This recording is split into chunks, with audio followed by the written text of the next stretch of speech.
presidente, senhores vereadores, senhoras e senhores advogados que nos escutam, no dia de hoje se comemora o Dia do Advogado, 11 de agosto.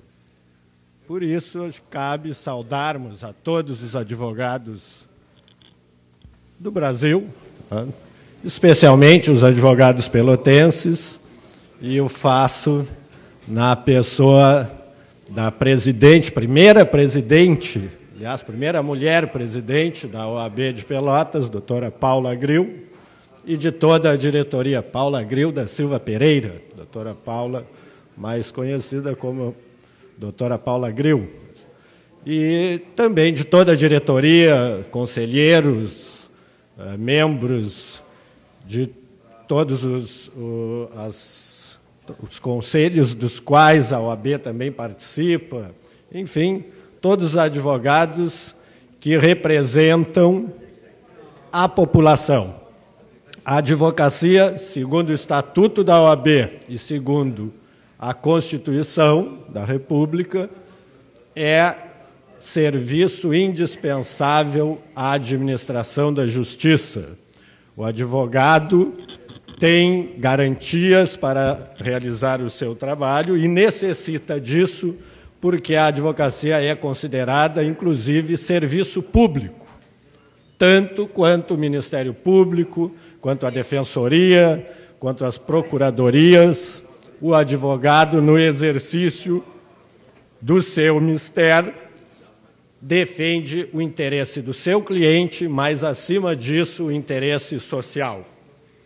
Por isso, a advocacia exige tempo, a advocacia exige estudo, a advocacia exige dedicação, a advocacia exige sacrifício, a advocacia, segundo o autor, é sacerdócio, que transforma o direito em justiça, que distribui a justiça, que busca a verdade.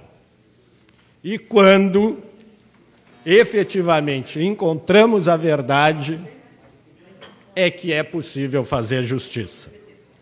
Assim, o advogado, para assegurar os direitos de seu cliente, possui o comando constitucional que se denomina de prerrogativas, pelas quais são considerados invioláveis os seus atos e as suas manifestações quando no exercício da profissão. Essas prerrogativas foram estabelecidas a nível constitucional para assegurar a ampla defesa do cidadão através da liberdade de ação e de manifestação de seu representante, o advogado. Não se trata de um simples direito profissional, mas de uma prerrogativa de defesa da cidadania. Sem a presença e a atuação do advogado,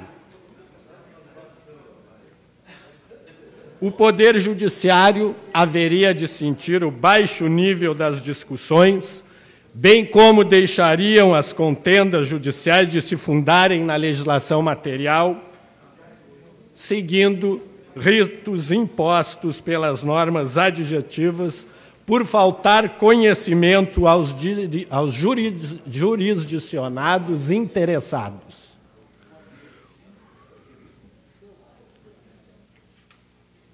É indiscutível que a advocacia se atrela intimamente à ideia de paz social, em que pese haver conflitos, os advogados atuam para dirimir conflitos, para aproximar as pessoas, para resolver os problemas, para alcançar a justiça. E enquanto houver homem, haverá conflito. E enquanto houver conflito, haverá advogado para defender os interesses das pessoas, para defender os interesses da sociedade. Sem a presença do advogado, a defesa dos direitos fundamentais e individuais não se perfaz. segundo o artigo 133 da Constituição, ratifica, o que eu falava anteriormente, da inviolabilidade das ações e dos atos.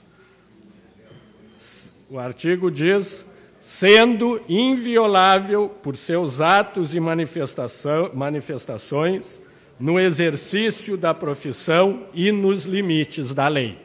É lógico que também nos limites da lei é que o advogado precisa atuar.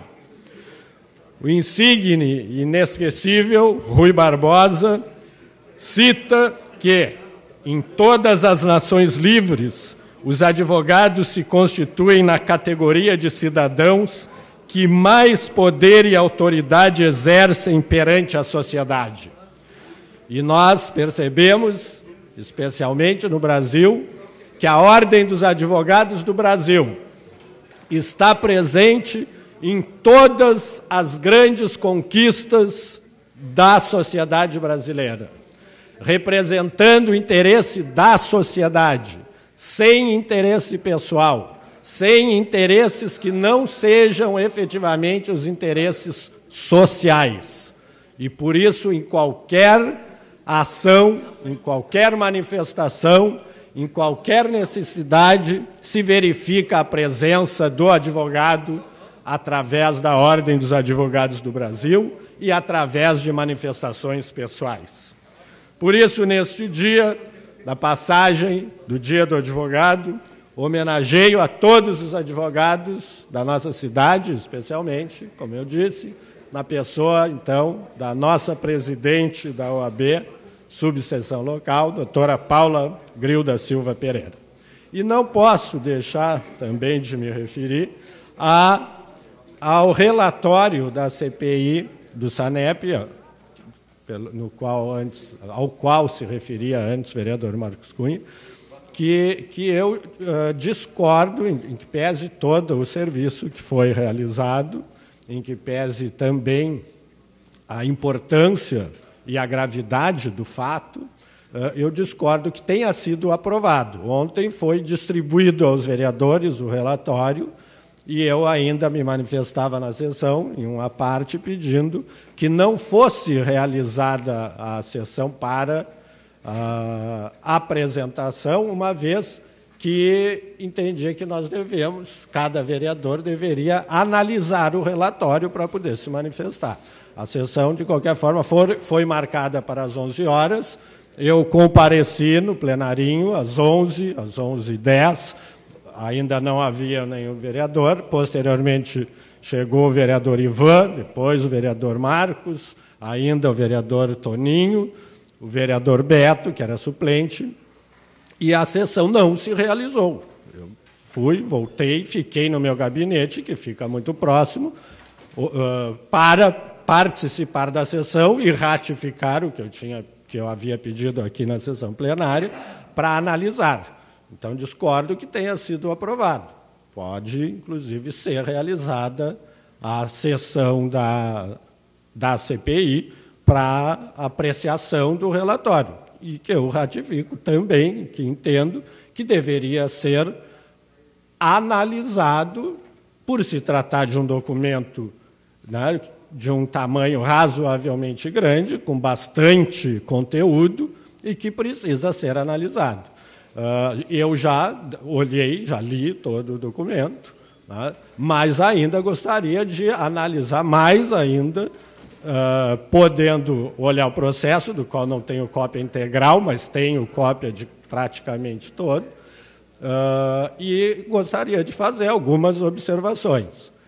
Mas discordo que ele tenha sido aprovado, como, aliás, está no site da Câmara, constando que foi aprovado, e, inclusive, constando o nome de vereadores que o teriam aprovado.